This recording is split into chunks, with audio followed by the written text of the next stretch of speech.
ఏ మహిళనైనా లేదంటే ఏ పార్టీనైనా నా హద్దు దాటి మాట్లాడలా.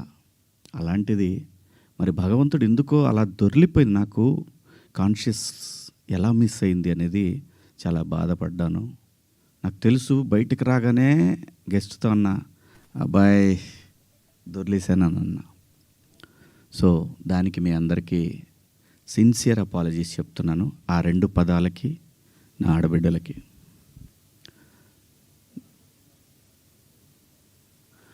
ఇక నేను ఇచ్చిన స్టేట్మెంట్కి మాత్రం కట్టుబడే ఉన్నాను. దాంట్లో ఎవరికి భయపడేదే లేదు. ఆ 2 పదాలు మాత్రం unparliamentary. From my soul I regret. అవి మాట్లాడటం తప్పు. Apologies very clear. ఇక మా దండోరా సినిమా గురించి మాట్లాడుతాను. దాని తర్వాత మీరు ఎవరు అడగాలనుకుని అడగచ్చు. ఎందుకంటే 2 రోజుల నుంచి దాదాపు 36 అవర్స్ అయింది నేను పడుకొని. 2 రోజుల నుంచి నేను ఈ ప్రమోషన్స్లో నేను పార్టిసిపేట్ చేయలేకపోయాను. ఓ ప్రొడ్యూసర్ నమ్మి మన మీద సినిమా ఇచ్చి ఖర్చు పెట్టాడు, రాలేకపోయాను. అంటే నాలోనే అంతర్మదనం. ఎందుకు ఇలా జరిగింది? అన్ని సంవత్సరాలు పాలిటిక్స్లో మాట్లాడినా ఎప్పుడు తప్పు మాట్లాడాను నేను. ఎందుకు ఇలా జరిగింది? ఏమైంది అని అనిపించింది. సో అందుకే రాలేకపోయాను. సో రేపు రిలీజ్ అవుతా ఉంది కాబట్టి ఖచ్చితంగా మాట్లాడాలి. ప్రొడ్యూసర్ గారితో చెప్పి, సార్ నేను సినిమా ప్రమోషన్కి వస్తానని చెప్పి ఈ ప్రెస్ మీట్ అంటే ఆయన అన్నారు, ఎందుకులేండి అనవసరంగా మళ్ళీ కాంట్రవర్సీ అవుతుంది. లేదు మీ దగ్గర డబ్బులు తీసుకున్నాను కాబట్టి నేను ఖచ్చితంగా మీ సినిమాకి నేను నా వంతు నేను ప్రమోషన్ చేయాలి అని చెప్పాను. అలా రేపు 25వ తారీఖు క్రిస్మస్ నాడు రిలీజ్ అవుతుంది ప్రపంచవ్యాప్తంగా ఈ సినిమా. తప్పకుండా మీ దగ్గరలో ఉన్న థియేటర్లో మీకు వీలైతే చూడండి. ఒక మంచి సినిమా. సమాజాన్ని పట్టి పీడిస్తున్న కాస్ట్ సిస్టమ్ మీద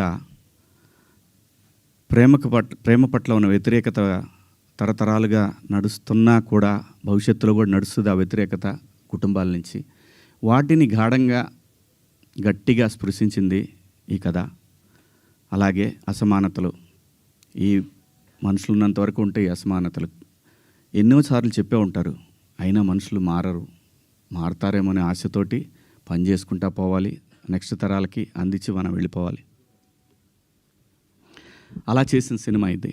అలాంటి ఒక మంచి కథతో కొన్ని యథార్థ సంఘటనలతో బేస్ చేసిన సినిమా. ఈ సినిమాకి పనిచేసిన ఆర్టిస్టులు అందరూ కూడా చాలా గొప్పగా చేశారు, చెప్పాను మొన్న. అలాగే ఈ సినిమాకి పనిచేసిన మ్యూజిక్ డైరెక్టర్ కానివ్వండి, ఆర్ట్ డైరెక్టర్ కానివ్వండి, ప్రతి ఒక్కళ్ళు కూడా నేటివిటీని ఆ 1998, 2000 ఇంకా అంతే 2005 ఆ మధ్యలో వచ్చినటువంటి ఇన్సిడెంట్లను బేస్ చేసుకొని ఒక చక్కటి లవ్ స్టోరీ విత్ కాస్ట్ని గట్టిగా చాలా గట్టిగా స్పృశిస్తూ చేసిన సినిమా ఇది. సో దగ్గరలో ఉన్న థియేటర్లో మీరందరూ వెళ్ళి చూడండి. పండగే కాబట్టి అందరూ వెళ్ళి చూస్తారని ఆశిస్తూ ఒక మంచి సినిమాని, ఒక మంచి పాత్ర నాకు ఇచ్చినందుకు నిర్మాతకు, అలాగే దర్శకుడికి అందరికీ పేరు పేరున నా ధన్యవాదాలు. ఇంకా కమింగ్ టు ద పాయింట్, ఇది నా వ్యక్తిగతం. ఇక్కడి నుంచి నేను చెప్పేదంతా కూడా వ్యక్తిగతం.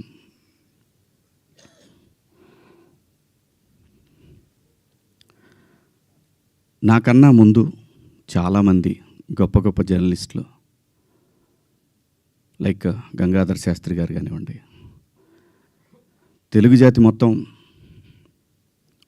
వాళ్ళ మాటల్ని వింటూ సంస్కృతిని ముందుకు తీసుకెళ్లాలనే ఆరాటంతో పనిచేస్తున్నటువంటి చాగంటి కోటేశ్వరరావు గారు, అలాగే గరికపాటి గారి ప్రవచనాల్లో స్త్రీ పట్ల, స్త్రీకున్న ప్రాముఖ్యత, వీటన్నిటి గురించి వాళ్ళు మాట్లాడే సందర్భంలో చాలామంది చాలా మాట్లాడారు. మరీ ముఖ్యంగా సినిమా ఇండస్ట్రీ గురించి కూడా అలాంటివి చేయొద్దు మీరు, అలా చేయటం వల్ల, అలా ఉండటం వల్ల, అలాంటి కట్టుబొట్టు వల్ల బయట సినిమాలో ఎలాగైనా చేసుకోండి మీరు, దానికి సెన్సార్ ఉంటుంది కాబట్టి మీరు పరిధులు దాటలేరు. బయటకు వచ్చిన తర్వాత మీరు ఇబ్బందులకు గురవుతారనే విషయాన్ని పదే ఎంతోమంది పెద్దవాళ్ళు, సంస్కృతి సంప్రదాయాల పట్ల అవగాహన ఉన్నవాళ్ళు జనరేషన్స్కి చెప్తూనే వచ్చారు.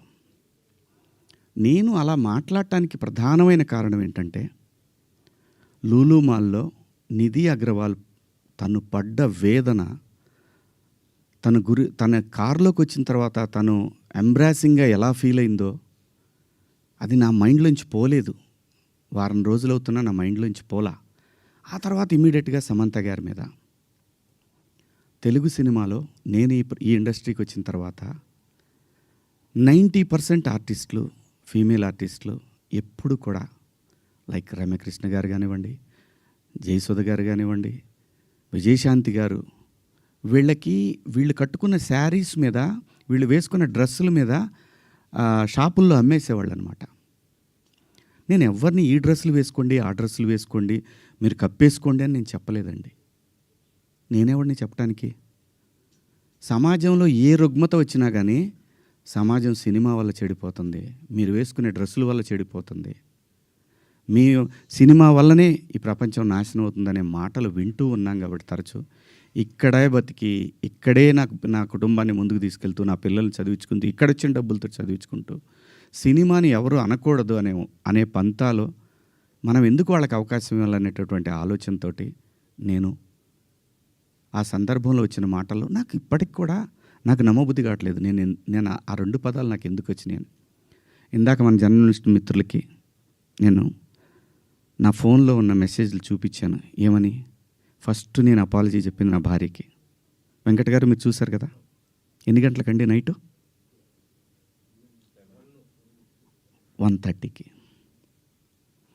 11:18 మా వాడికి నాకే ఎందుకో కొట్టింది, ఏది జారింది, క్షమాపణ చెప్దామని చెప్పి బాత్రూంలో, ఇంట్లో వాళ్ళందరూ బాధపడుతుంటే బాత్రూంలో షూట్ చేసి నేను మా వాడికి పంపించా.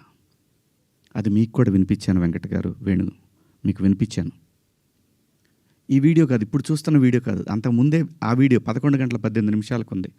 నేను మా ప్రసాద్కి పంపించా, వేసేద్దాం అబ్బా ఎందుకని. అది అందరూ ఫ్లోలో వెళ్ళిపోయింది, పెద్దగా ఏమీ లేదు, ఎందుకు కెలుక్కోవటం అన్నారు.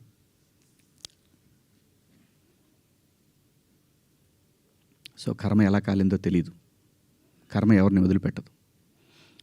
అలా ఆ సందర్భంలో నేను వాడిన 2 పదాలు తప్ప నేను గమనించానండి. నైటు 11 తర్వాత 12 తర్వాత మీరు చూసుకోండి, 12:01 తర్వాత కొన్ని ట్వీట్లు వెళ్తూ ఉన్నాయి. ఎవరికి ట్యాగ్ అవుతూ ఉన్నాయి? నాకు నిద్ర లేదు, పేర్లు కూడా గుర్తురాట్లా.